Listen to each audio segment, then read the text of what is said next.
Hey everybody, today I've got a 2013 Honda Pilot, and it was making a terrible noise at the front of the engine going and at first I thought it might have been the power steering pump.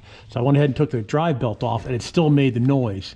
So the noise was definitely coming in from behind the timing cover. As you can see here how loose the timing belt is right here, that is not supposed to be loose like that.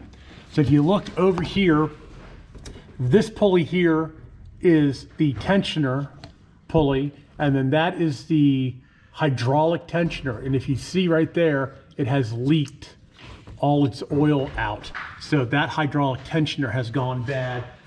These people have never put a timing belt in this car, so we're gonna go ahead and do a whole timing belt and water pump on it. So let me go ahead and push this, and you can see, well, that's back. It's too loose.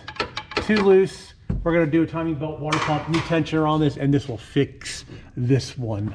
All right, everybody, just a real quick one to show you what I found. It was making a terrible, brrr type noise underneath the timing cover. Check the power steering pump first, because sometimes they will make noise, but it was definitely coming from inside here. Tensioner leaked all its oil. We're gonna fix it. All right, everybody, thanks a lot for watching. Please subscribe. You can always do that in that corner. Please give me a thumbs up if you like my really quick automotive videos.